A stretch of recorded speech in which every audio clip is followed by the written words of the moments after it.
Good evening, everyone. Welcome to meeting number 27 of fiscal year 23 for the Advisory Finance Committee. Today is Monday, March 20th, 2023.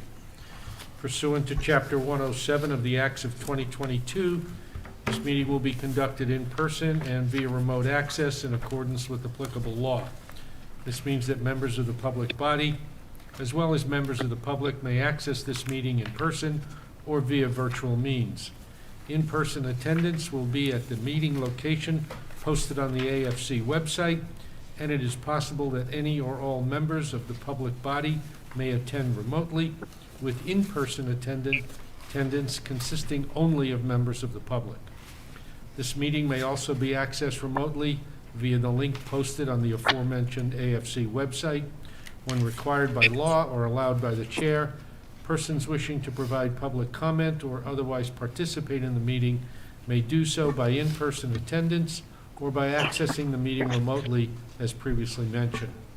Additionally, the meeting will be broadcast live in real time via Westborough TV, Verizon Channel 28, or Charter Channel 192, and concurrently recorded, and as soon as possible after the meeting, posted on the Westborough TV YouTube site. So we have a number of things to discuss tonight.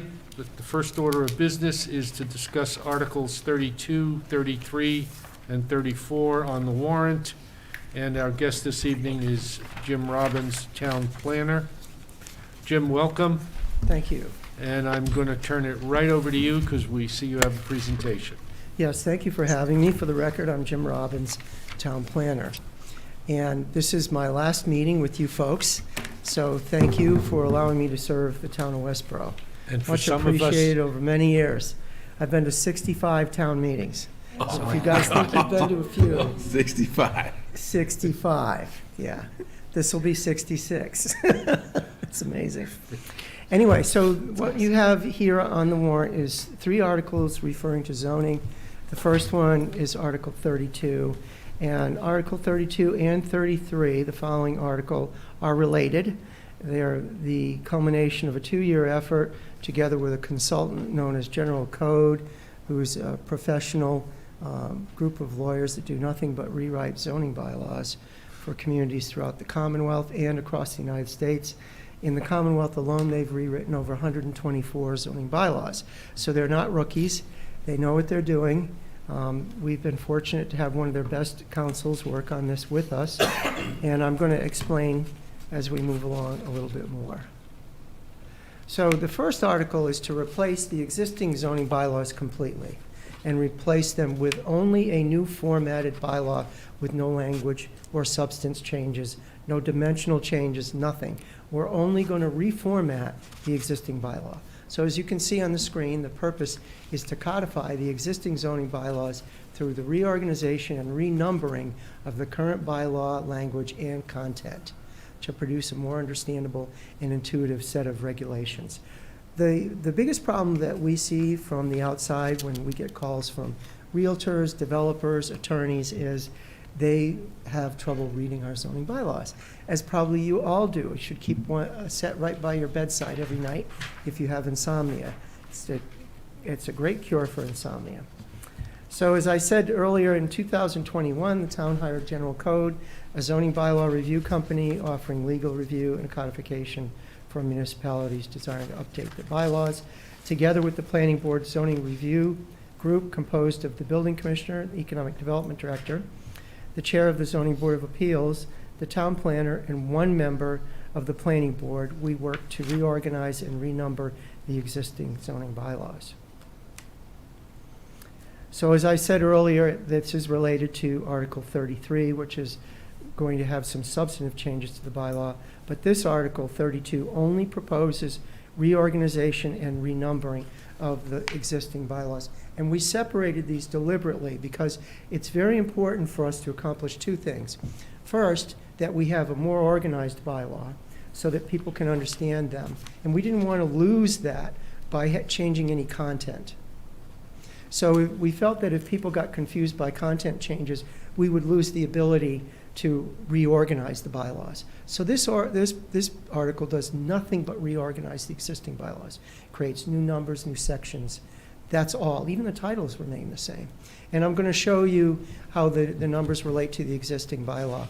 But there are no language or regulatory changes in this article. So what does it accomplish? Organizational only. The existing bylaw will be organized in a new format with new sections and numbering. The existing language and content remains unchanged. So I don't know if you can read this. It's small, but it lists all the sections of the existing bylaw in parentheses and the newly organized bylaws on the left. So they're numerically ordered, and this makes it easy for us because before we used to have section numbers that were static. So if you were looking for, let's say, definitions, Article 5, there was nothing in definitions that could be added except definitions. Now it has its own section number, and if we're adding new definitions, we don't have to stick them at the end of the bylaw. We can insert them where they belong. Same with things like, let's see, enforcement or violations. If we add new violations or new requirements for enforcement, we can stick them in Section 2 and just give them a numbering instead of what we had to do before. We had to stick them in these large sections. And it wasn't intuitive. They weren't organized by topic. Now we've organized things by topic. So if you've been around a while, you know that we added a marijuana bylaw. Before that, we added an adult entertainment bylaw. And they were all sections like 4,400, 4,500. We couldn't stick in something that relates to them in between. Now we can do that. Plus, these are all electronic, and they'll be updated electronically, and they'll be maintained by a professional firm, General Code, who takes care of this whole thing for us. When we amend a bylaw at town meeting, they will make the change for us. So this makes much more sense. So for example, if you look at the zoning districts, Article 4, look at the old numbers, 2,100, 5,500, 4,900, 5,900. Now they're all going to be in Section 4. It makes sense.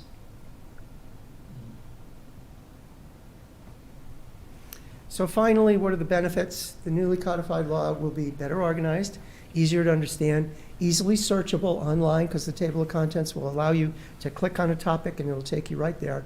And they're easier to modify in the future, as I explained. So that's the full extent of this bylaw. Any questions, gentlemen? Lady? A simple question. Go ahead, please. You mentioned that it will be maintained by a consultant, or whatever. How does that relate to how they're maintained today, for instance? The way they're maintained today is by myself, the building commissioner, and the town clerk. Okay. And is there a guesstimate on like the outside cost of? It's in the original contract. It's about $1,000 a year. Oh, Sorry. no, there's a duck in the room. So in terms of maintenance, they're only allowed, Hey, duck. Quack, quack. I didn't bring my pets with me. They'd probably be subject to a bylaw. Yes, they would. Yes, they would. Well, we do have animal enforcement in here. Right. Yeah, they might be objecting. Anything else? I'll go to the next article. Okay, now, let's go to the next one.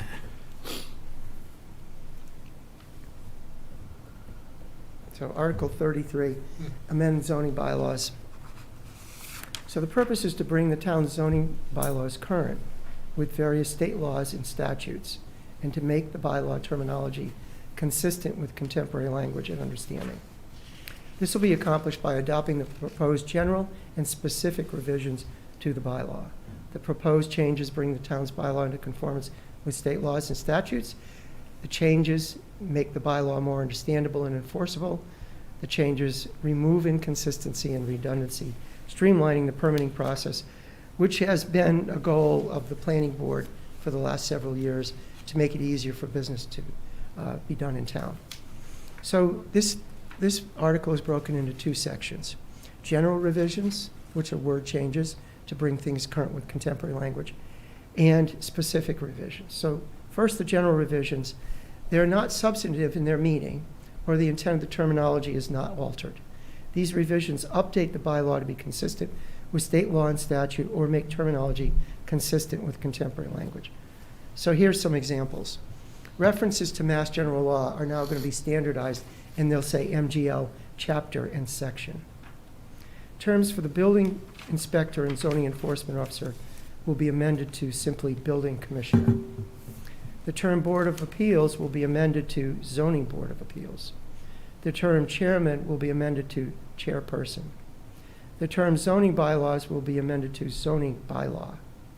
All references to the AB high-rise apartment district are deleted. This district was removed from the zoning bylaws at a previous town meeting, and it somehow remained in our table as an oversight. References to the single residential residence zone will be amended to read single residential zone. And references to special permit granting authority are amended to SPGA. And so anywhere that those terms appear, you'll see the new term. So it'll be standardized throughout the bylaws. Those are the general revisions. Now comes the fun. Specific revisions. So these changes are considered substantive amendments in that language may have been added or deleted, or the meaning may have been altered. There are 75 such revisions. All are listed in the warrant. The planning board felt that some of the listed substantive revisions should be further explained as meaning may have been changed or regulations added and redefined. So when we get to town meeting, I'm going to ask the moderator to move the question as written in the warrant. And you notice there are 75 substantive changes listed. He will treat it the same as he treats the budget or capital expenditure item, where you have 1, 2, 3, or A through C, so that you can question a specific item and move the rest as a group.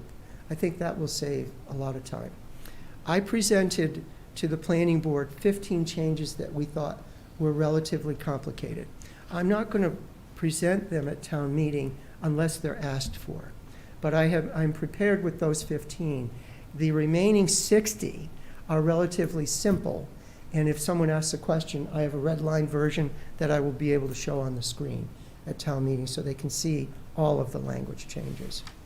So I'm happy to proceed with the 15 changes that we think are complicated or of more significance, if you like, or if you've prepared to ask me questions. If you wish to do so by number, I can do that too. What's your pleasure, folks? Can you give us some examples to start Would it with? be the first Absolutely. 15? Let's hear the 15. I'm sorry? Is it Yeah, the go to first 15 you're Let's hear the referencing? 15. So let me just show you one. So I go by the number, and in this one I've started with number 13 because I felt the first 12 were relatively simple. As you look in the warrant, each one of the changes is numbered 1 through 75. Some of them have incomplete sentences. So if you're confused because you don't know what the reference is, I'm prepared to answer that. The ones that I've shown affect the duration of a permit, or a fine for a permit, or an authority that grants a permit, or whether a use is allowed in a district that wasn't allowed before. Those are the ones that I've called out because the board that reviewed this kind of felt that those were more significant than the others. Okay, Did I answer your question? No? no, you did. I Oh. just had questions on some of the earlier ones, I guess. Oh, okay, well, go ahead. One of them I figured out myself going to the acronym, because I think when we go to acronyms and people aren't familiar, you gotta have some sort of footnote, something, because when you reference it throughout, it makes it difficult. But, can I ask why all the definitions with regard to marijuana are deleted? Because they're in the body of the bylaw itself. So there's a section all about marijuana, and they're right in that section. Okay. The next one, the parking space, does that apply to handicap parking? Yes. So it used to be that our town engineer would calculate the area necessary for a parking lot based on a backing up and turning area in the aisle. The definition in the bylaw makes two distinctions: design for an aisle and design for space. So what you're looking at is the square footage for the space itself. So the 180 is a minimum? Yes. How about compact cars? How about compact cars? Well, they'll have a big space. Okay. No, they will. Rod? Less than- Yeah, of course they'll have a big space. Can you get a Oh, little sorry. closer? Yeah. Yeah, so the space is designed to fit an SUV or a pickup truck. But are compact parking spaces allowed by our bylaw? Oh, sure, but Okay. that's a typical space. So if you were in a Okay. garage, say, and on the first floor, they have compact parking, Yeah. sure, they could do that. But it would have to be signed as compact parking. Anybody else? I'm interested in hearing Yeah, about it's for 14. complicated ones. Yeah. and then we can- Yeah, I agree. We do that. Let's Okay. go ahead. So number 13, if you want to follow along in your warrant, has to do with the length and duration of permits. So section 2.3C1 is amended to change shall lapse within 6 months to shall lapse with a period of not more than 3 years. And the explanation for that is why are we going to such a greater extreme for allowing a permit to have its life, is the State Zoning Act, Chapter 48, was amended by executive order to extend the life of special permits before it's lapsed to 3 years. An applicant receiving a special permit must exercise its right under the permit within 3 years from the date the permit was granted. And that's actually a very business-friendly executive amendment. And that was made several years ago because businesses, as you know, during COVID, weren't going to be able to perform. So I believe this amendment is very important to the town.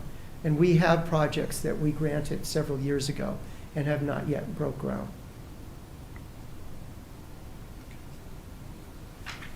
All right. Try the next one. Number 14, section 2.4, the lead-in paragraph is amended to change 75 days to 100 days.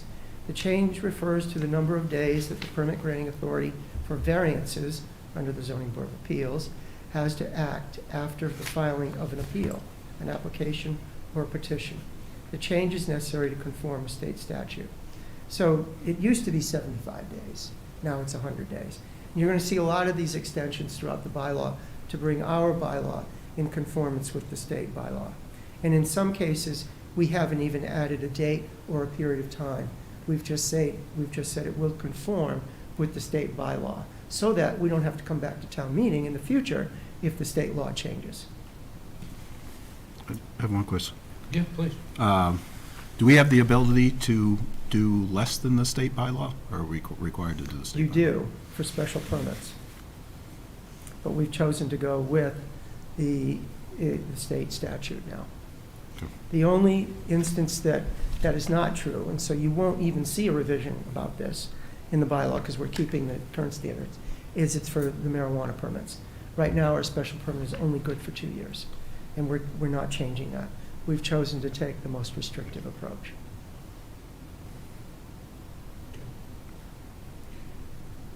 Want to go ahead to the next one?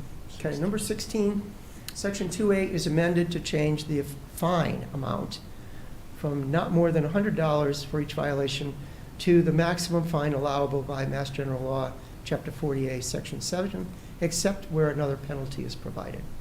So the amendment is to come into conformance with state statute regarding violations under the provision of a zoning act or any of the conditions under which a building permit or occupancy permit is issued or any decision rendered by a permit granting authority or special permit granting authority. So right now, the maximum, just so you know, the maximum allowable for a building permit, say violation, is greater than $100 at the state. So we decided we're going to conform to what the state says so that we don't have to come back and keep changing the amount every time the state gives us more leniency. And you're going to see this type of change elsewhere as I continue this presentation. Number 27, section 43C2A is amended as indicated. At the request of the owners, the town may engage a professional hydrologist or engineer to determine more accurately the location and extent of an aquifer or recharge area, or to review information submitted by the owners, and may charge the owners for all or part of the cost of the investigation. So the underlined words were added for clarification. Mass General Law, Chapter 53G, states that towns have the right to require third-party reviews where the board or its staff are not qualified to conduct the review. The cost of the third-party review is paid for by the owner or the applicant. We've been doing this for the entire time that I've been in Westborough. Well, it might be a civil engineer whose specialty is hydrology, and we typically farm out drainage work to a third-party review. The Conservation Commission often farms out hydrology to a third-party review. So this is allowing us to have more latitude, and in all times, the owner pays the cost.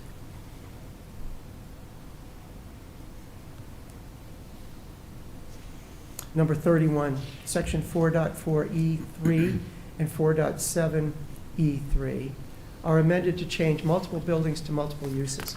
And this is a really important one. Sometimes people will come in and they'll say, well, I've got a commercial building and I want to change the building to allow more uses. And there's two different things going on here. They might amend the building or construct another building that is consistent with the primary use, because our bylaw allows multiple buildings on one lot as long as they're consistent with the primary use. But people get confused between building and use. So the section of the bylaw refers to uses and not structures. The language has been corrected to avoid confusion, as the terms are not interchangeable. Multiple uses on a lot is not the same thing as multiple buildings. Section 4.8H2E is amended to change 2 years to 3 years. This refers to special permits granted for senior living projects. The change to 3 years is to bring the law into conformance with the State Zoning Act. Chapter 48, extending the life of special permits to 3 years before it lapses, similar to number 13 that we already reviewed. Section 5.2B is amended to change 6 months to 12 months. You can see a pattern here. The section refers to building permits and special permits, construction or operations under a building or special permit obtained in conformity with the bylaw, or lawful amendments thereto shall conform to any subsequent amendments of the zoning bylaw, unless the use or construction is commenced within a period of not more than 12 months. You can see 6 was struck. After the issuance of such permit, this change brings the bylaw into conformance with recent amendments to state statute, amending the time for construction project to commence.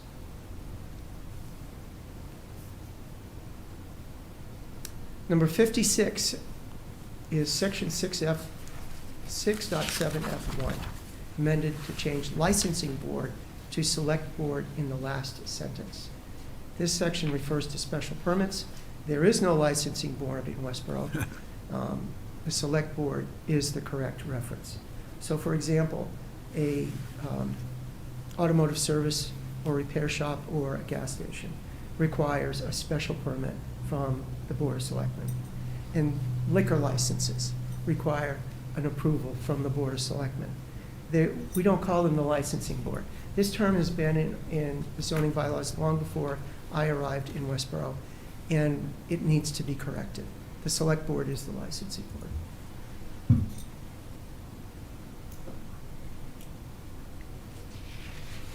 Number 63, the original section 4430, swimming pool fencing, is deleted. Fencing for swimming pools is regulated by the building code, not zoning. And we would get a lot of calls about this, because the dimensional regulations for a swimming pool fence were outlined in the zoning bylaw, and yet the building code has sometimes, not always, but sometimes contradictory standards for swimming pool fences. So we said, let's just get out of zoning. It doesn't belong in zoning. We're going to let the building code rule on this one. So that's an appropriate removal. Number 67, section 8, 2D5 is amended as indicated. Signs which are mounted on any motor vehicle or trailer which is parked for the sole purpose of advertising a business establishment or on or off premises are prohibited. And you may look around town and you see, Joe's Paint Shop parks their van at the coffee shop all day, or they park it near West Main Street all day, or they park it out on East Main Street all day, and yet the business is nowhere near where it's parked. Our sign bylaw says that you can only advertise your business on the premises. So we're removing the ability to have a van or any mobile sign parked off premises.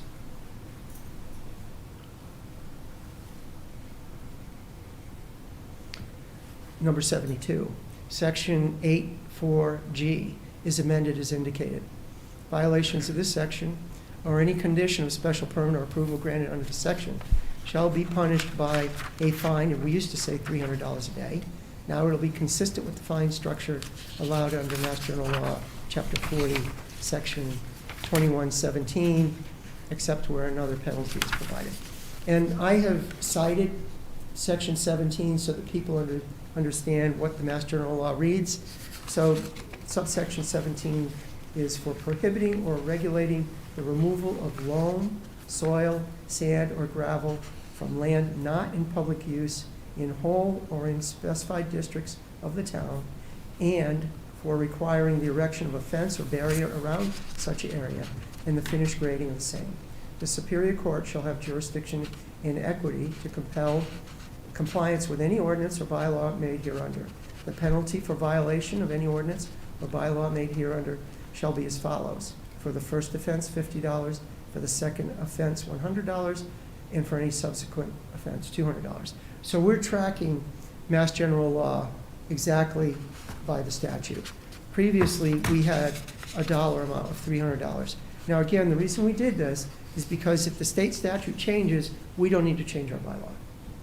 We're going to be consistent with that. And earth-moving permits are an unusual animal because lots of times someone will begin operations of disturbing the soil, removing trees, taking out sand or gravel from the site. And we have an earth-moving bylaw, but our penalty is consistent across the board. And we felt that if that's appealed, because earth-moving gets appealed, unfortunately often, that we'd have the state statute behind us. So we deferred to the state. So can you just describe the purpose of this bylaw, Jim? Is it to prevent any construction project from moving material off-site? So we already have in our zoning bylaws restrictions on what they can do with the fill. This only has to do with the penalty for violation. Okay. We're getting to the end. Number 73, the use regulation schedule is amended in the entry for large-scale ground-mounted solar voltaic installations. Think solar farm. Under accessory uses to change no to yes in the AE district. So I'm not going to, make a long discussion of town meeting floor, but it's humorous. The AE district is the adult entertainment district. What we decided to do is give them a more attractive use. Currently, ground-mounted solar installations are not allowed in this zoning district. The amendment would allow them in compliance with the requirements of the bylaw. Number 74, the use regulation schedule is amended in the entry for earth removal to remove footnote 1 and change S, which is for the Board of Appeals, zoning Board of Appeals, in all columns to SP, which is for the planning board. The SP designation changes permitting from the ZBA to the planning board. The change is consistent with current permitting authority in the bylaw. The planning board currently permits all activities associated with earth moving permits. Okay. Can you go back to that one? I didn't understand. You want to go back to that? Okay. If you can. I didn't understand this one. Just, So S. I don't know what S or SP means. Sure. So I'm In our lost. zoning bylaws, right in the very front of the bylaw, Yeah. it discusses what permits are granted. S stands for zoning board of appeals. SP stands for planning board. Okay, good. And so we're transferring the authority in the footnote. And by the way, it should have been changed a long time ago, from Board of Appeals to Planning Board. Talk about acronyms, when the acronyms don't even match the letters in the names. Yeah, so just so you know, we printed the entire zoning bylaw red line. I have a copy here with you. We couldn't put it in the warrant because it's 92 pages long. It would have cost us And a your warrant's fortune. already pretty long. We don't We have paid the for budget that. for that. Can't print it, sorry. So We make we 3 copies. Yeah, we made it available online. Like, you can go look at it now. You could have looked at it for the last month when we originally posted it. We had copies available at the planning board public hearing. We also have copies available at the planning board, a hard copy, at the town clerk, a hard copy, and anyone that wants to ask questions has had approximately a month to ask those questions. I only got one request, I'll tell you, for a red line copy, just one in the entire duration. But for clarification, at the Yep. town meeting, your plan is to present it as an all or none? Is that correct? No, it's presented with 75, so you can pick things out. No, like a menu. okay. But Yeah, so you if you didn't said like rather one. than go through all 75 during the town meeting, you're going to try and present it as an all or none? So the planning board will move the article as written in the warrant, period.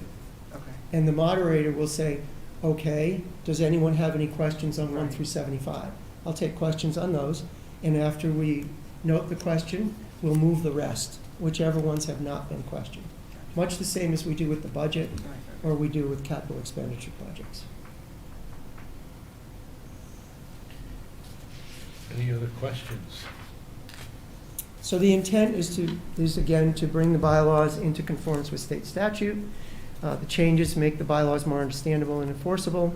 The changes remove inconsistency and redundancy and streamline the permitting process. There was one that I saw, Jim, on mobile homes. Okay, I'm- I'd have to look through to see which one it Well, is. I think I have it highlighted. Give me 1 second to go back. 62. Is it 62? Yep. Yeah. No, not 62.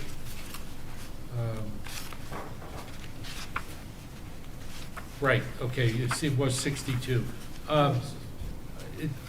Is that presumed that a mobile home being occupied as in a mobile home park, like on Route 9, is off its wheels? So if someone brought a trailer into your neighborhood Yeah, and put it on a lot, that's not allowed. okay, They would have to be in an area in the town that's designated for mobile homes. okay, And as you know, we have one on Route 9. yeah. Yeah, that's to protect the homeowners and their property values. And does Winnebago, like that type of campers, constitute the same as a mobile home? No, we call that a camper, but if you were living in it, I think your neighbors would probably report you to the building commissioner, just to be honest.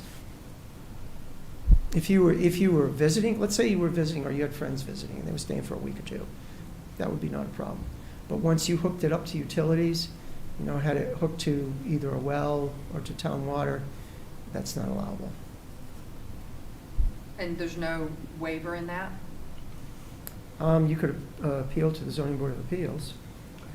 The only reason I ask is there's been extenuating circumstances, and I'll give you one. When power goes out and someone is on a respirator, they still need maybe access to things that they can't get in the home, so they move it to a mobile Oh, site. that's fine. Yeah, Nobody's gonna have a problem with that. okay. That's a temporary circumstance. You would think, but sometimes, We actually have a if you get a section. natural disaster, it's not a temporary circumstance. Yes, well, we have accessory uses in the bylaw. Okay. We actually allow accessory dwelling units. If this were a case, I'm sure the selectmen would determine what would need to be done. Anything else, folks? Okay, we have. So I've had my hand up, so, I'm sorry. Mike, I'm sorry, this is Andrew, I've had my hand up. Yeah, we can't see it. But Oh, please, is it behind you again? We didn't even know you were we here. didn't even know you were here. Yeah, They don't have the screen up. Oh, I came in just before he started, I apologize. well, that's all right. So, Please, go ahead, ask your question. with, Is that for here? so Jim, I feel if you looked at what you went through, and what you went through made sense, and I have to say, I'm very grateful for the pains you've gone through to make this as digestible as possible, but as I look through as I walk through this, and I know you mentioned people have had a month to go through this and ask questions, but we all know that a lot of people are going to be looking and dealing with this for the very first time on the floor. And I look at examples like number 13 and number 16 as being something that, without any context or description, they refer to a section and a change, and there's absolutely no opportunity for context in that. And you might very well say that, oh, well, you know what, if they ask, I can talk about it. But I think that there's an opportunity for you to pull out the stuff that you've had in the PowerPoint slides that you did, and have something available for people at the town hall meeting so that they can read and understand it before we're asking the question to have them ask questions. It just seems to me that a person cannot make an informed opinion on number 13, section 2.3C1 is amended to without having that context, and you've already done the work of providing that context. So I wonder what others in the group think about a recommendation that we have some more context provided for the folks who are in the meeting. I think that would be really expensive. Because there's not, he said it, the document itself is 92 pages. No, I didn't say anything about the 92-page document. I said the details he's put on the PowerPoint slide. So he called out the 16 that were more substantive. To me, that's a double-sided sheet of paper for those 16 that I think provide, we don't need to identify, what we mean by change, making things a plural or something like that. Right. That doesn't need additional detail. But the ones that are substantive, I think that a single double-sided sheet of paper can encapsulate a lot of what Jim has covered in his PowerPoint slide. And as a group whose responsibility it is to advise the legislature, I would advise we do a better job of providing the material that they can review on their own time, in the meeting, which is where most folks will be connecting these dots. Then maybe we should put it in the warrant as the last page, or last 2 pages. Well, It's already can't on be. the press. It's already in press. Yeah. But I would Yeah, suspect you're I right, thought that Andrew. But it could be a- I agree, mean, All Andrew. right, one at a time, guys. That Go ahead, Walter. Jim showed about 10 slides or something. You probably put 2 of them per front. It's probably 3 or 4 pages, double-sided that could have that information. Yeah, let me see what that would look like. I can actually look at that. Because you Hold can on a print second. those 2 to a page and Right. still read them usually. And Yeah, well, it's a he- secondary handout. If he was bold enough to copy and paste, he could even put it into a Word document like that was even more abbreviated. But I don't mean to be pushing it, but I think the spirit of my request is that we have something for the voters, and it sounds like there's a response to that. So I don't know Well, if you the can. school department does, for example, the school department does an accessory handout often. There's no reason Jim couldn't provide an accessory handout. Can you see my screen right now? I can. Okay, sorry. I can, yes. Yeah, I could easily do something like this. I would have fewer boxes on a page. I could probably do 4 boxes on a page and hand out the entire presentation. So they would have the rationale and explanations, for example. I think Here, that might, for general revisions, I think it would make it simpler. I can then hand out the specific revisions as well. And it may make it go smoother Yeah. during the time. So it could I think Andrew makes a good point. A lot of people sit there through other articles that are and would have no-brainers. time to, Right. thumb through this Yeah, he and does. learn Right. about it. Then the couple people who are really into it will go get the red line or something. That was you.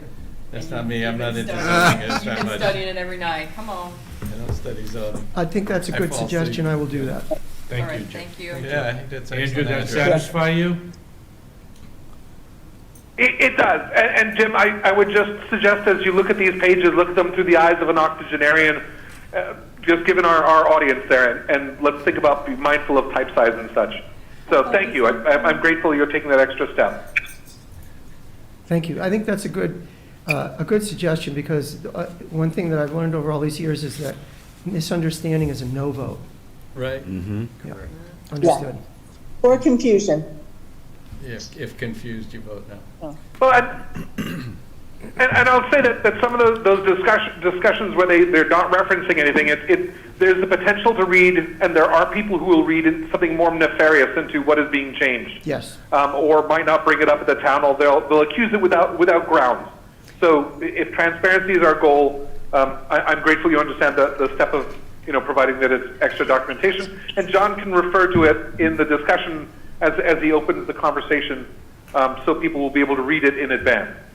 Yes, and I will say that it has always been our concern with these changes that someone will think that we're hiding something.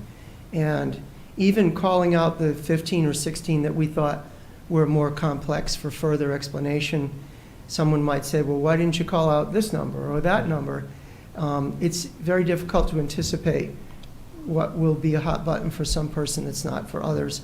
So we chose the ones that we thought had the greatest substantive change.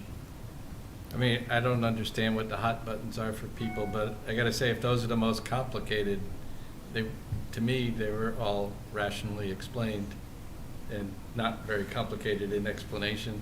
And I do love, I think that plus the reorganization and thing will make this much more useful. Easier in the future? Yeah. I didn't hear that. Yeah. Okay. Beth? Yeah, Did- no, did- I think I agree that a handout will be helpful.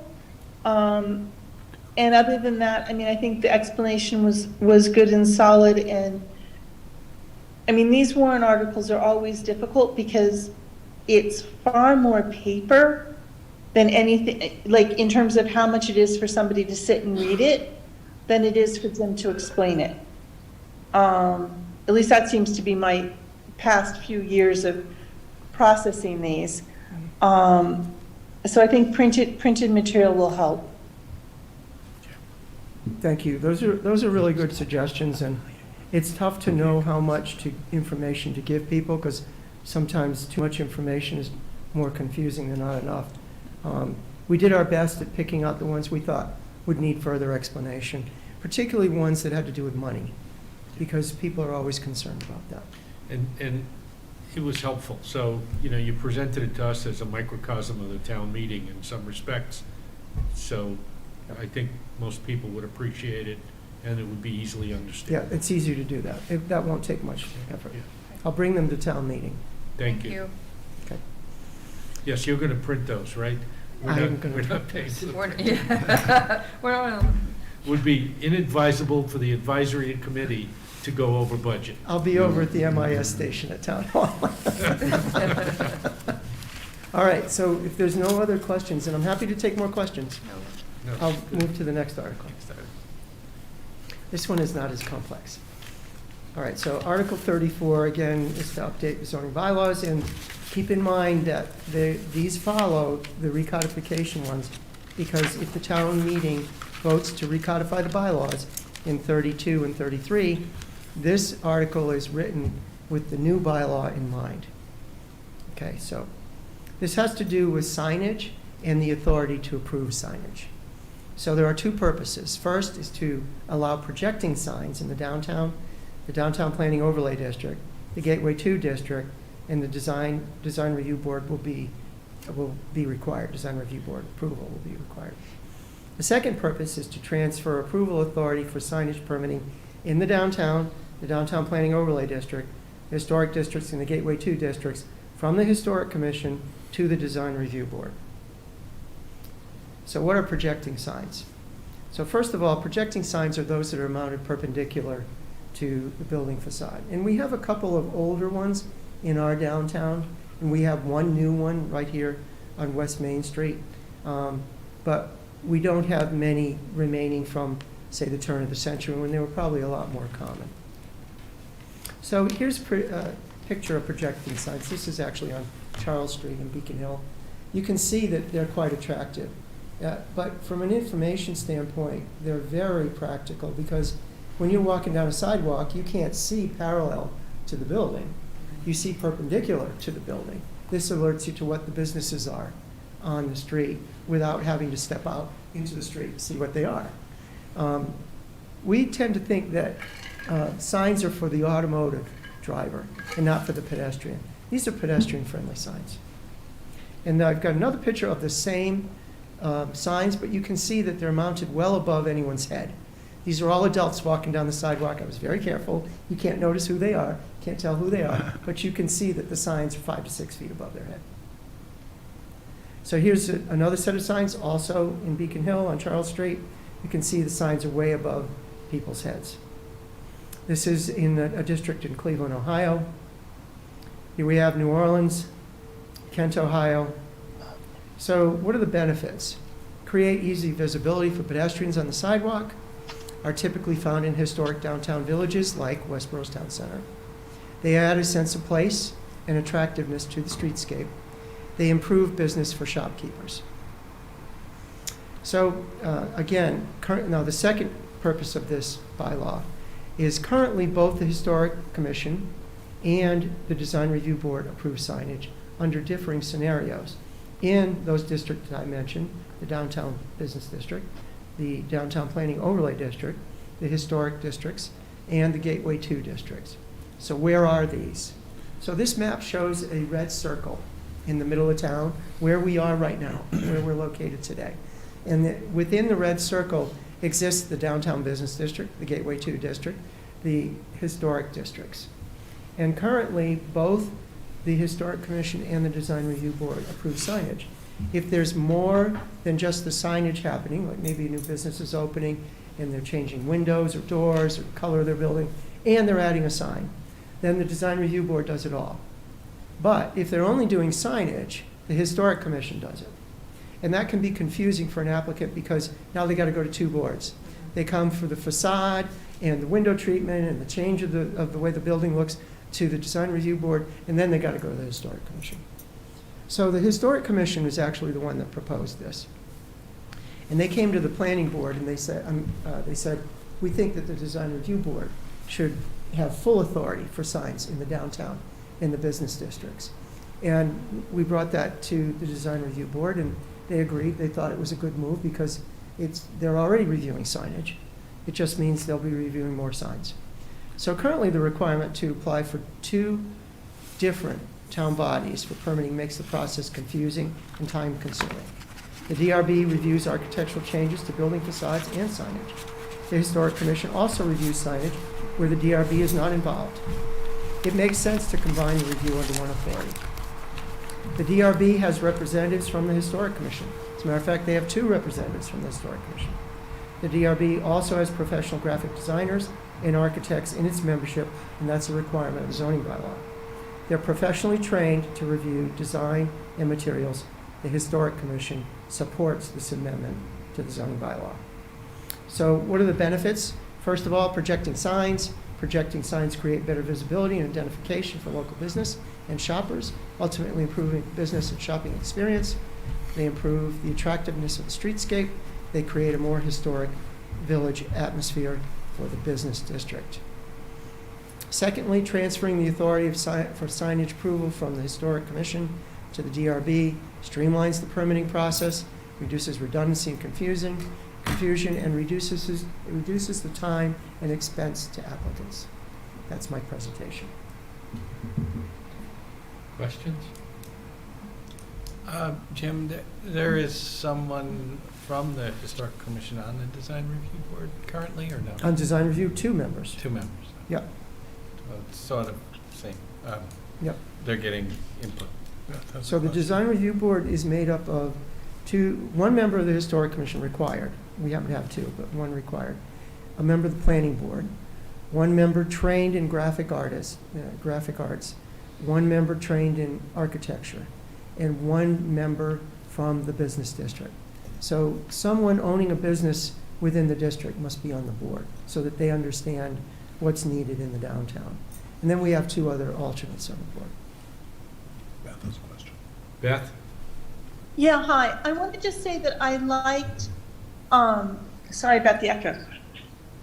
I liked the idea of these new signs, and I think they are going to be attractive to pedestrians. One of the things I missed hearing in your presentation is there like a generous overlap between the signs that exist or conflict with them and these new signs? In other words, I don't want to cause people to have to go out, rush out and purchase a sign. I want thoughtful time for them to make themselves nice signs. So Beth, through the chair, we're not going to require anybody to buy a sign. If they want to have a projecting sign, they can. So if you have a business on West Main Street and you don't want a projecting sign, you don't have to have one. But if you would like one, you're allowed. Currently, they're not allowed except by special permit. So you can think of many stores in the downtown that have been here for 30 years, and Right. they don't have a projecting sign. They could benefit from this. Absolutely, absolutely. Oh, I can't tell you how often walking, you're kind of doing this guessing game of how long till you get to the right business, even though you know it when you drive by. So I think that there'll be a nice plus. Can you go back to the New Jim? Orleans one? Andrew, I need to have my screen back. Andrew, can you hang on one sec? Melanie had a question? Yes, of course. No, it's not a question, I No. just wanted to see. You want? Okay, Andrew, go ahead, ask your question.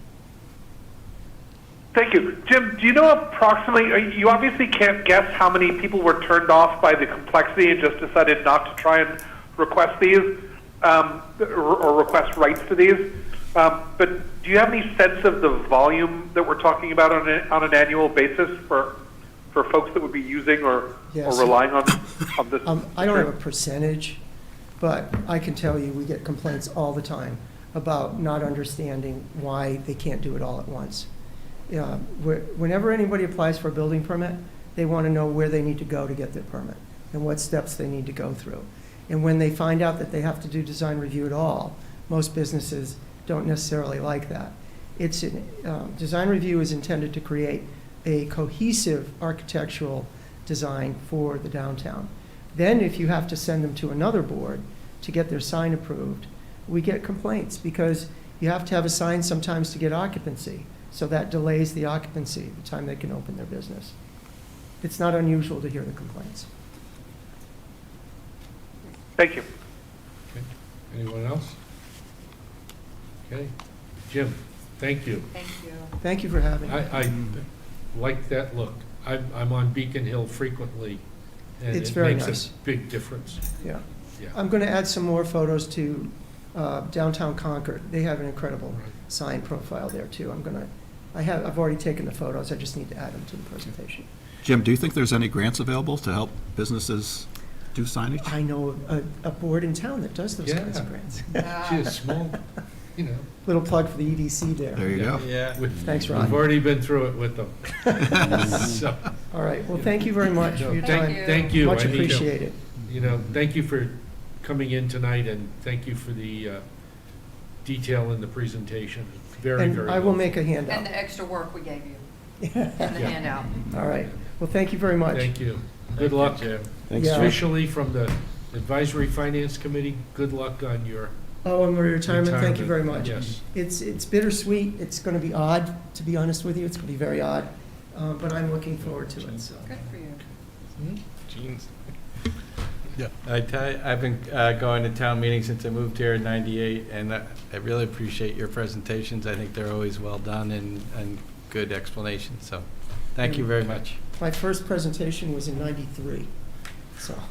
Oh, you A were lot here of before town me, meetings. that's for sure, but I I do appreciate your, the way you do things in a calm but thorough manner. I probably saw you, but you'll forgive me if I don't remember. Zoning isn't a sexy topic. Yeah, I think No, it people don't fight over it in the same way they do about dogs. Or chickens. takes- Or chickens. Well, chickens And involve roosters. zoning, so. It's all zoning. Very funny. Okay. All right. So moving on, next business that we have to deal with is approval of the minutes of March 13th and March 16th. May I have a motion to approve the minutes of March 13th, please? So moved? Is there a second? Second. Bradley, second. Any discussion? Yes, Which one had the, 25th. It was Sorry, number number 25. 25 That on the was- 13th. it was the 13th, but Yeah. did you make the change already? Yes, but I mean, not in everybody's copies, but, so Jean pointed out on page, it's a minor change, but Yeah. it's well worth correcting because it's wrong. Let me just get to the right one. It's on page 4. We're referring to the voting on Article 39. The very last bullet says, motion to recommend A39 failed to carry. and I had written 170, and it was really 070 as it is written in the table. So it was a typo copied from somewhere else or something. And so that's been corrected a bit. So Okay. I don't know if there's anybody, there's likely to be other things in these, they're so long. Any other discussion on this set of minutes? So can we amend the motion to approve as corrected? I amend the motion to approve as corrected. Second to that amendment? Mr. Bradley will second that. Okay. I think. All right. I'm hoping, because they don't have to write down a Any different further name. discussion? Okay, so we will vote on the article, on the motion as amended. Beth? Lundberg, yes? Bradley, yes. Dolan, yes? Wait, Oh, Melanie's there. I'm sorry, I stepped on Melanie. What, yeah, what's up with that? Board abstain. Bradley, yes. Dolan, yes? Leslie, yes. McMahon, yes. Shafford, yes. Moretti, yes. Can't step on Zaffer. Okay, so that is 7-1-0. Oh, sorry, 701.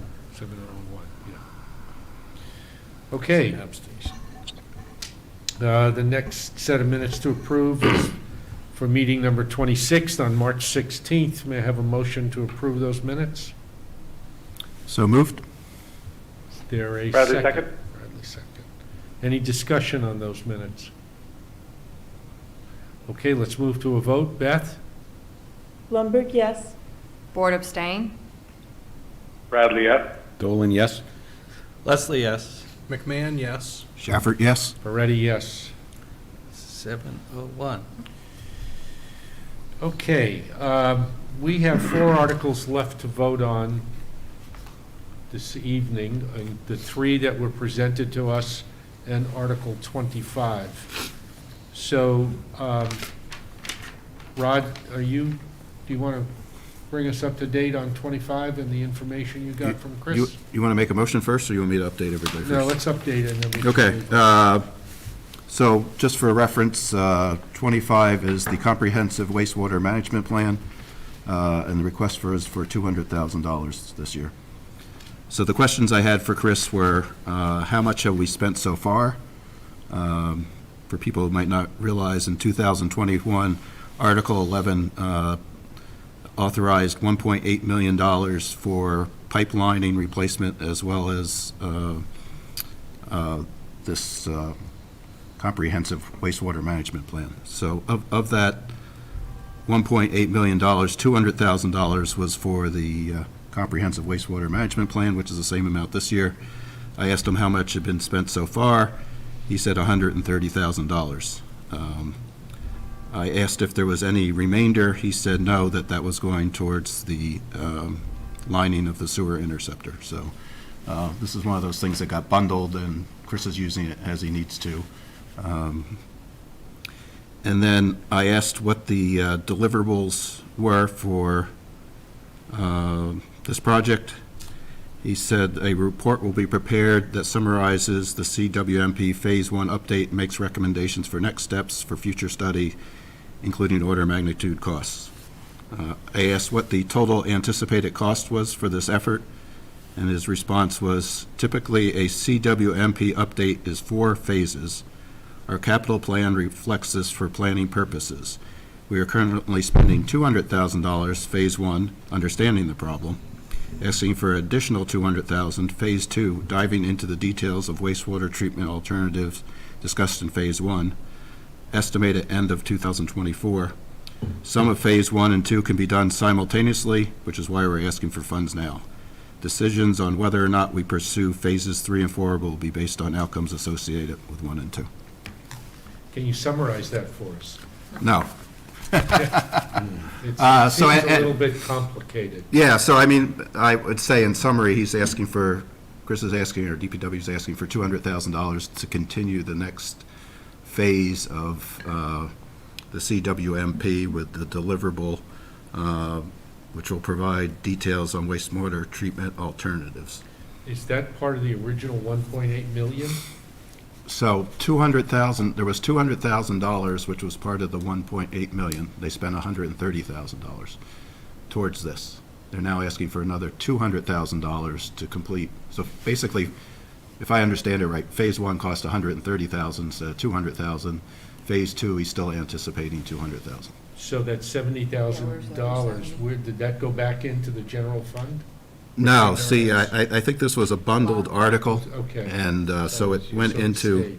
primarily the lining of the final section of sewer interceptor, the town's primary sewer line to the treatment plant. I mean, I think I would suggest in future articles that we don't bundle these things. Yeah, Yeah. which he didn't, actually, in this case, right? Right, right. This article is standalone. Exactly. And not added to one of the other ones. Yeah. Which makes great sense. Yeah. And, you know, I guess my only frustration, I think what he said makes perfect sense, and I just think we need to get it done. And, you know, we've been working at it for a while. Right now, we have a moratorium on multifamily housing because we don't have this answer. And as I understand it, we probably won't have an answer till the end of 2024. Wow. Okay. And that's because of sewer capacity or sewer plant capacity? Well, as I understand it, what they're trying to do is, when the development gets built, they get a certain allowance for sewer and water. They don't necessarily all use that, but they're trying to figure out, going back into history, how much allowances have they used, which, you know, I think perhaps a more accurate way to do it is how much we're actually going to the water treatment plant, as opposed to trying to figure out what all these things are. Yeah, that holds up a number of things. It holds up some of the affordable housing thoughts that have been battered around on multifamily dwellings. Okay. Would you like a motion? Yes, unless we have any more questions on this article. Andrew, Beth? No, Beth, you've turned I'm into good. a bridge. I'm sorry, There you no. are. Okay. No questions. Back with the cat. Yeah, there's a cat in my lap who keeps moving. Was. That's right. All right. This is Article 25. Okay, may I have a motion on Article 25? I move the AFC recommends town meeting to vote in favor of a transfer of $200,000 from sewer retained earnings for the purpose of completing assessments and improvements to the municipal sewer system as written in the warrant. Second. Any further discussion? All right, let's bring it to a vote, please. Beth? Blumberg, yes. Board, yes. Bradley, yes. Dolan, yes. Leslie, yes. McMahon, yes. Shafford, yes. Moretti, yes. That's 800. Okay. Article 32.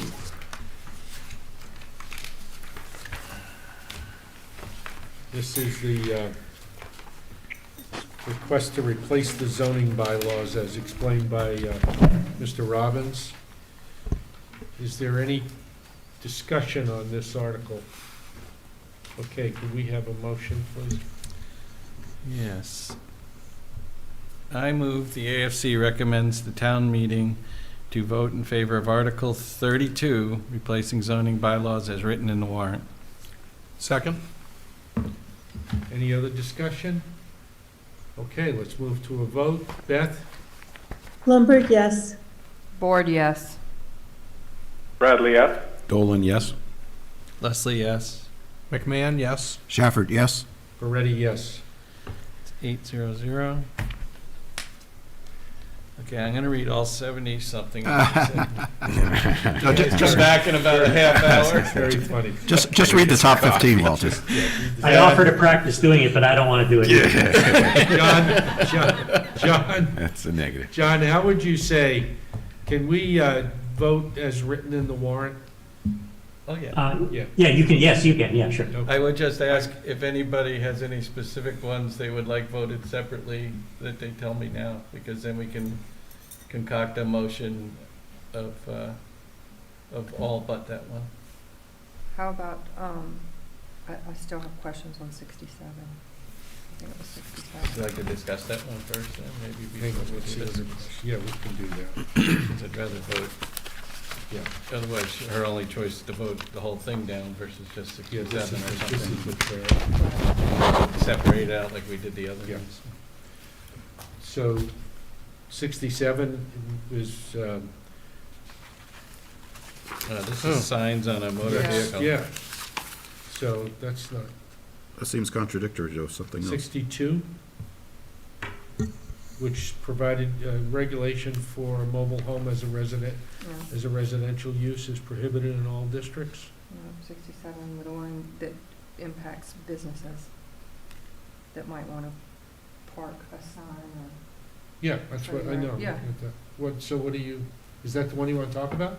Yeah, that's. You want businesses parking trucks with signs on them around the town? Well, I thought, Oh. sorry, I thought it was just to prohibit it off premises. I didn't realize. Yeah, off premises, On not in or front off. of their It place. says Right. on or off On premises. or off premises. Well, for the sole purpose of advertising. Right. Yeah, if a company's Well- got a truck with a sign on the, painted on the truck, and it's parked on their premises, you can't, So, sorry. go ahead, please. So the bylaw already prohibits it. The change is to take away the special permit that the select board could issue if they wanted to allow someone to park a sign on or off premise for the Okay. purpose of advertising. So there's already a prohibition. That's the Unless you change. ask for. Unless you're issued a special permit. Yeah, And but now it Period. allows for no special permit. Hard stop. that's right.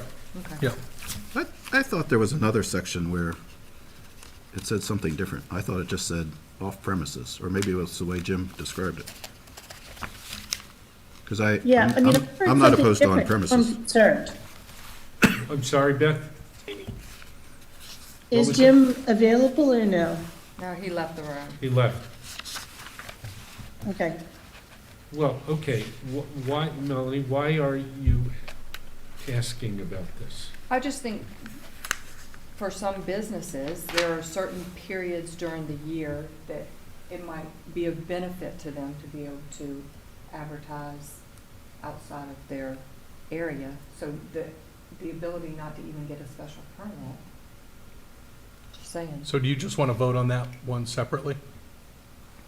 I mean, if nobody else has any problem with the rest of the. So, may I ask, the way it's written, this has to do with business, things that are parked, not things that are advertising.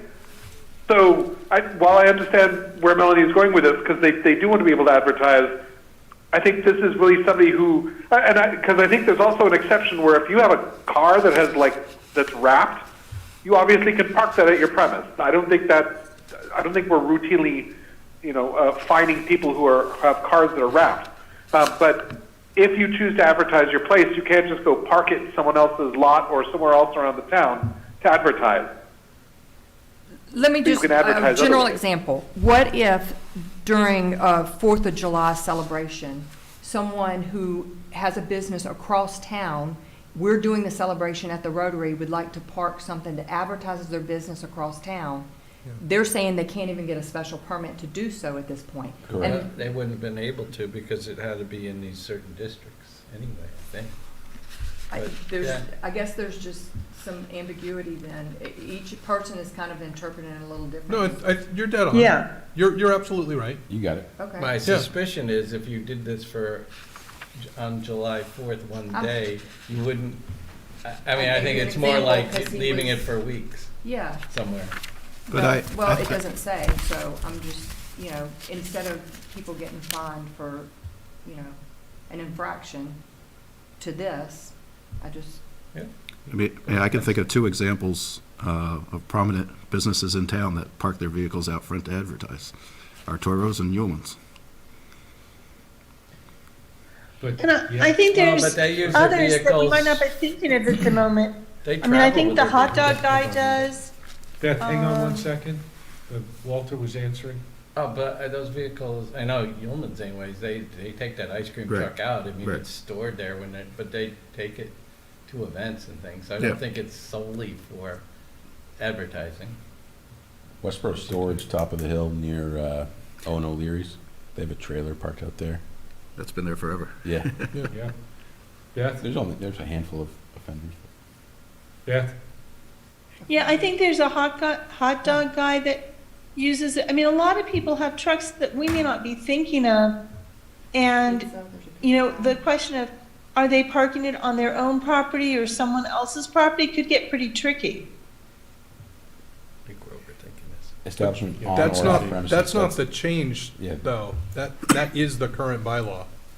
But it's taking out the special Yeah, permit. I- part. Yeah. It's Yeah, the taking out the hot dog guy request doesn't for a have a special special permit. Yes, that's what, And those I people- think, yeah, there may be an opportunity to have asked Jim how many special permits are out there, because some of these, we may be taking things away, but there may be normal use that we aren't currently requiring permits for.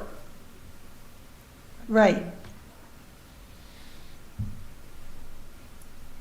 I'm in support of the number 67 as written. But it seems like we should certainly Do you pull wanna- out 67 do and you vote want it to pull separately. 67 out? Yeah, as Gene suggested, No, I would voting say- Yeah. separately? Yeah. I would yeah, like to. Yeah, that's Okay, fine. all right, let's do We can that. do that one first. Yep. Well, are there any others, too? Oh, yeah, well, that's what I was asking. Are there any other, as Walter suggested or asked, any other of these changes within this Article 35, 33, that people would like to vote on separately?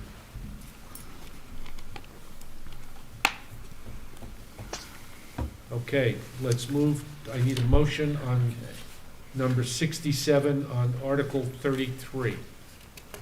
Melanie? Do you want to make that motion? Or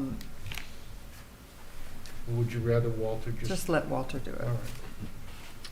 Here you go, Walter. I move, the AFC recommends the town vote in favor of number 67 in Article 33,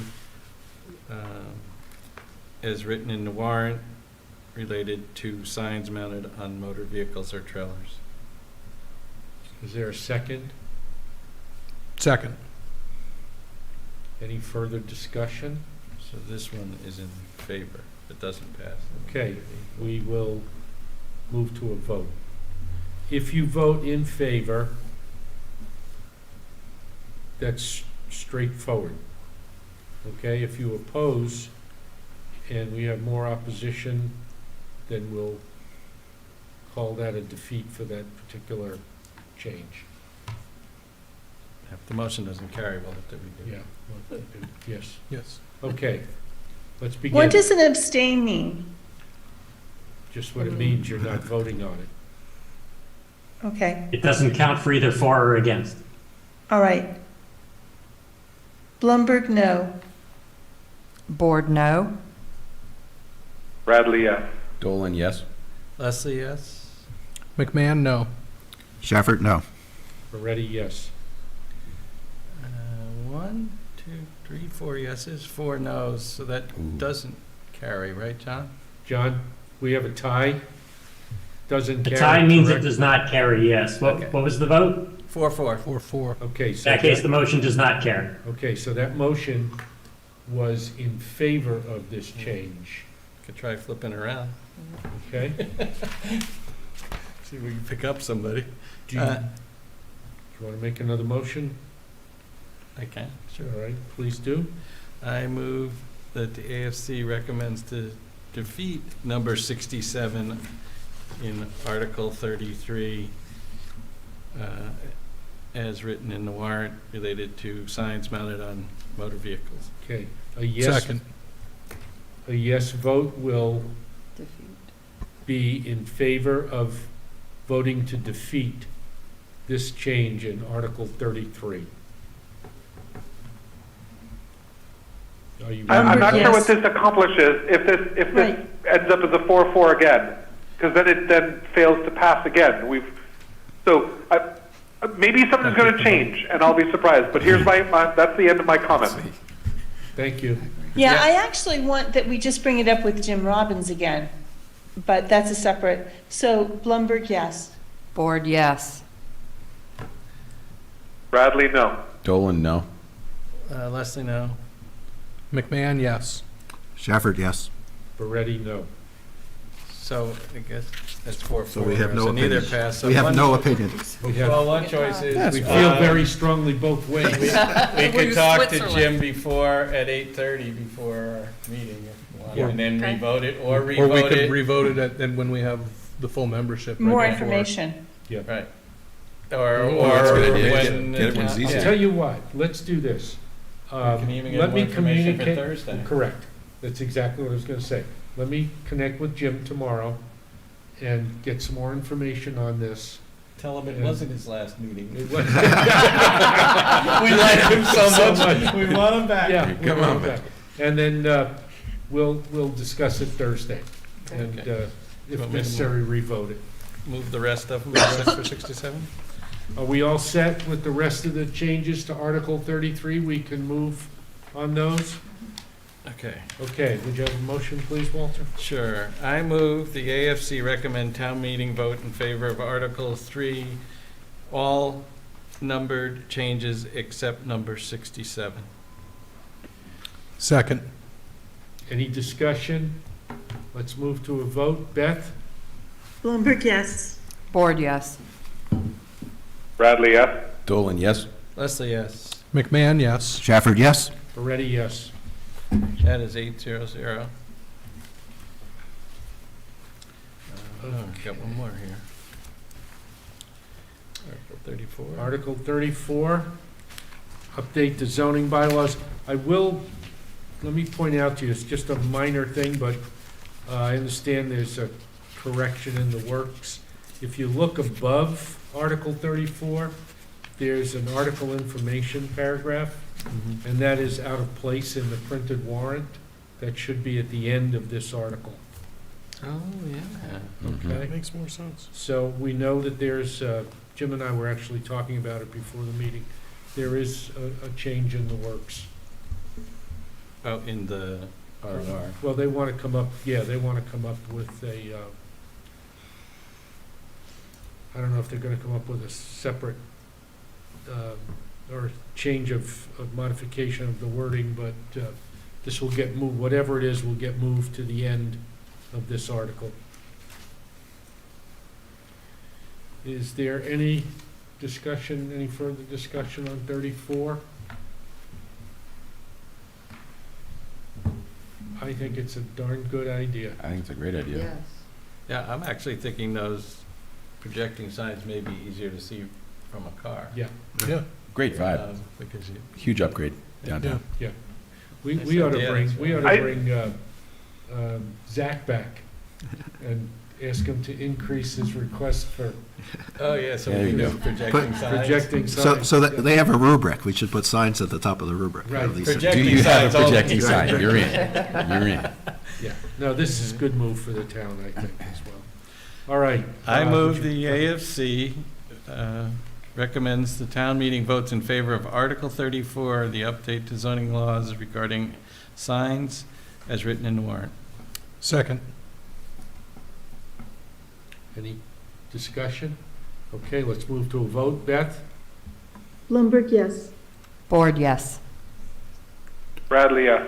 Dolan, yes. Leslie, yes. McMahon, yes. Shafford, yes? Moretti, yes. 800. Okay. Those you can announce at the meeting, because they're not going to be in the. Right. Yeah.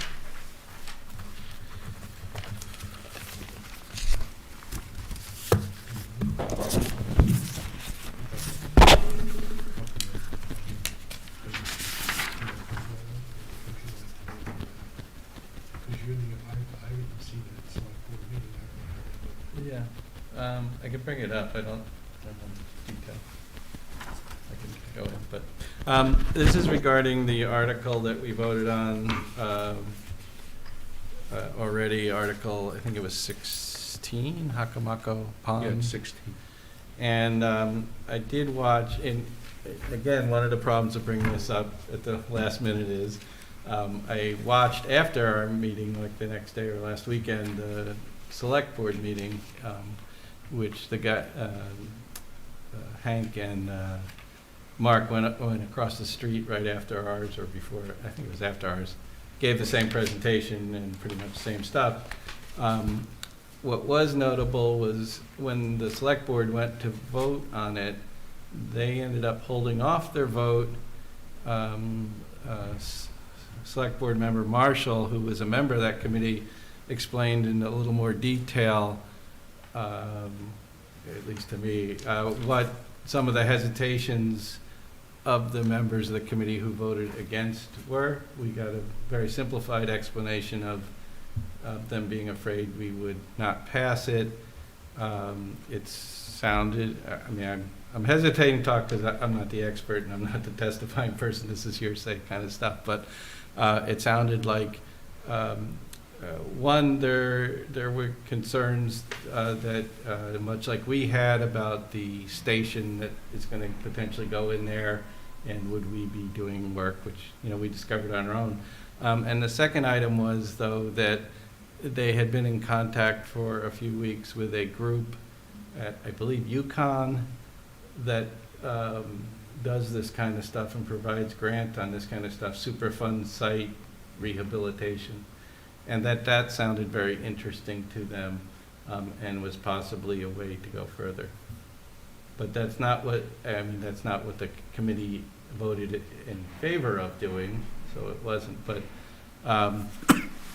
it's different information. And again, I just think that's part of the problem of doing things last minute, because the select board meeting was only after ours because of the snowstorm, and put them both on Thursday night, and we were both crammed into this tight schedule. So I will probably wait and see, you know, a town meeting, my feeling of voting for it or not, maybe getting more information. But I don't think we're getting any more official information on it than that. And you're welcome to watch the select board meeting. I think I can send you what time it happened, because I wrote to Mike and, you know, advised him of, you know, it's at this, because their meetings are like 4 hours or something. So Yeah, right. you can watch at least that part where Shelby, Miss Marshall talks about it. Yeah, and if you, I'm going to speak with Karen Henderson tomorrow. They're pretty good about specifying exactly where in the recording you can find that information. Oh, I wrote it down. Oh, If I had my phone, I could announce it now, but I left it home. Well, why don't you just Because send I it out texted to it to you. everybody? Or I know, wrote to you? it's- Yeah, Why don't you just send it out? I to could send it out to the group so you Yeah. can see it for yourself. Thank It'd be you. the best thing to do. Yeah, so essentially what happened is we made a decision without all of the information that might have changed the way we viewed things. So I'm going to also reach out to Shelby Marshall tomorrow to see if she can give me a more official explanation and more detail on what was discussed, not just at that committee meeting, but also we'll couple that with a view of the select board meeting. And we could take this up again on Thursday evening as well. So Thank you. do I understand the select board decided not to vote on it? Is that what you said? They were gonna hold off their vote till town meeting, I think, so that they could get a little more information, and that's my recollection again. I'm Okay. doing this from memory. Yeah, well, we'll just watch But, it. yeah, Okay. We'll be- But Yeah. the result was they haven't voted. I believe that, yes, they haven't voted based on that yet. They Okay. will probably by town meeting. All right, so we'll take a look at that for Thursday if we can. Are there any liaison reports? Oh, sorry, one more thing. I sent everybody, I know, Andrew, I sent you a copy of this letter. Beth, you have it. Zaffer has it, and everybody around the table has a copy of this letter from the Operational Services Division with respect to the 14% increase in Right. cost for special education and related services. Since it was mentioned to us, I thought it would be good for everybody to take a look at it, and we'll have a conversation about it with the superintendent on Thursday. I know that she referenced this in all of her budget presentations, and there was a link provided. But I think it's good to just bring it back, refresh our memory, and because it's possible it's going to come up at the town meeting and we need to be prepared.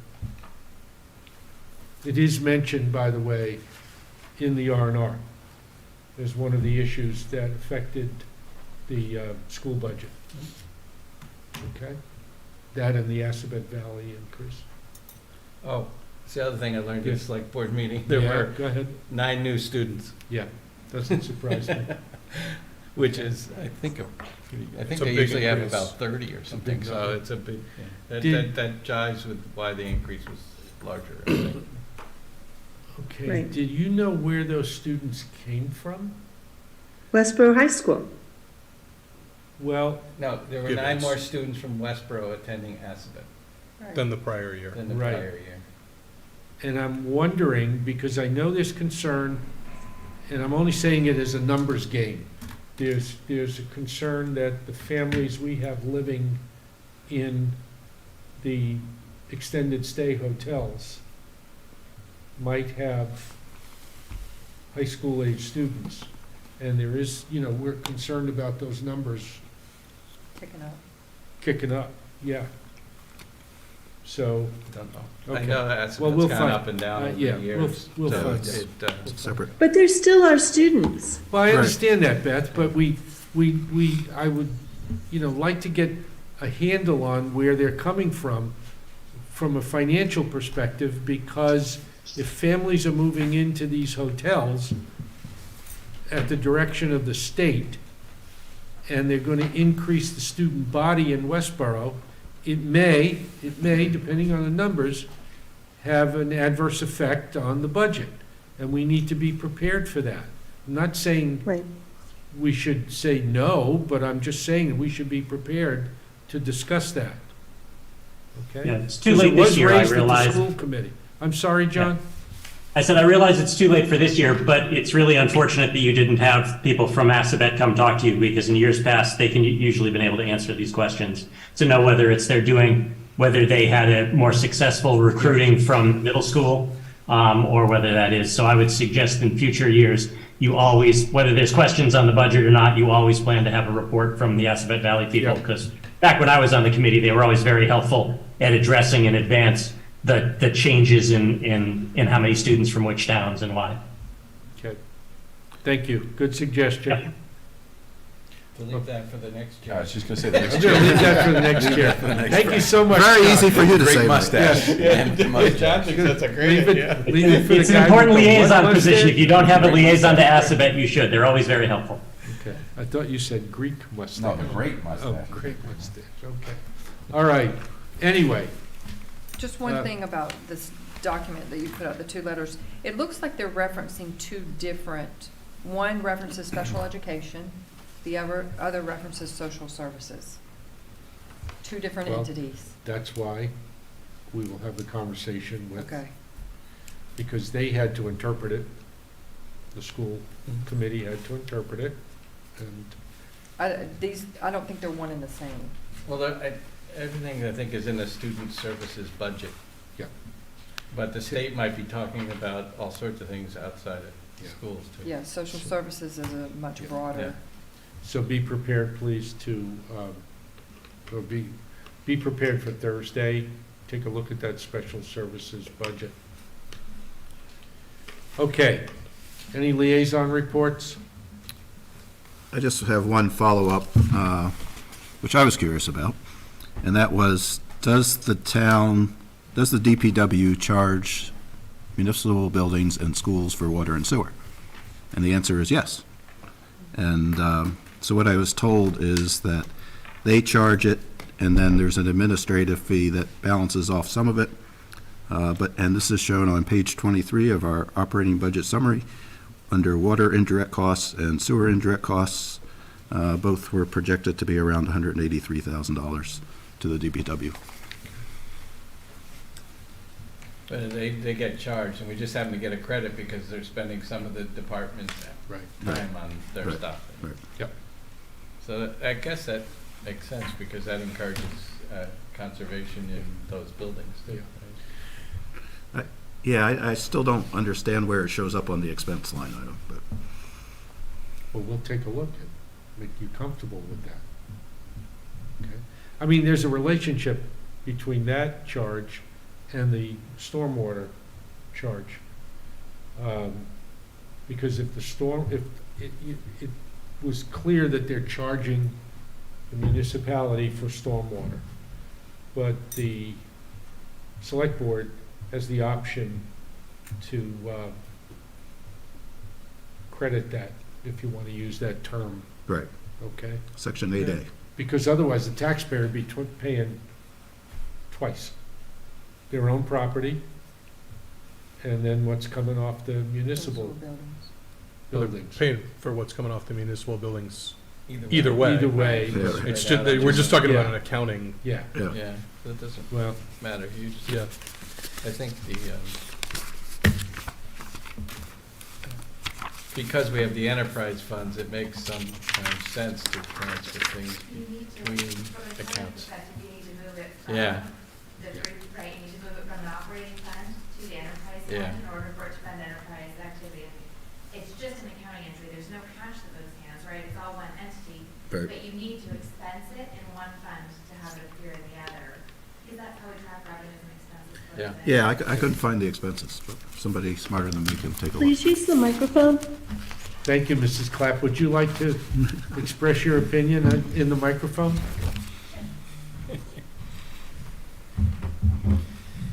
Sorry, Beth. I was just explaining from an accounting. Excuse me, sorry, can you state your full name and Yes. address? For the Yep, public. I'm Jane Clapp at 11 Chauncey Circle.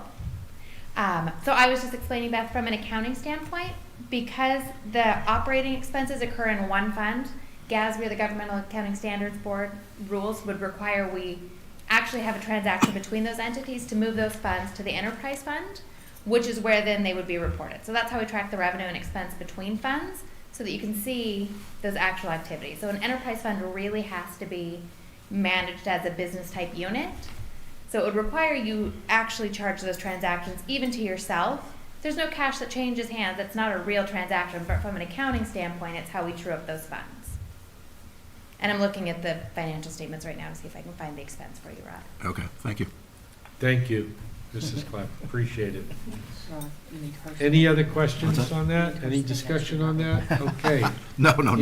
If not, future draft agendas, Thursday, Amber Bach will be here to talk about Articles 10, N, O, and P. And then Saturday, I'd like to remind everybody, please be at the town meeting. We will start our meeting at 8:30. And depending on how long the town meeting goes, we will not adjourn concurrently with the town meeting because we have some organizational issues to deal with. And we'll adjourn separately from the town meeting. Might be a little later, Unless not we're much. asleep. What? Unless we're asleep. Yeah, unless we're asleep, Can wait till next time. yeah. So Well, I Mike, do have a meeting on the boards for Monday, the 27th, if necessary. We would have to post that by It's, Thursday, yeah, by right? Thursday, yeah. Before okay, you adjourn, can I ask if, I thought I heard somebody say that the report and recommendations has gone to press. If that's true, is the PDF going to be posted soon on the town website so I can publicize it? Is it going to be up and posted on the website? Yeah, we have to do We have to get the proof back. proof review, John.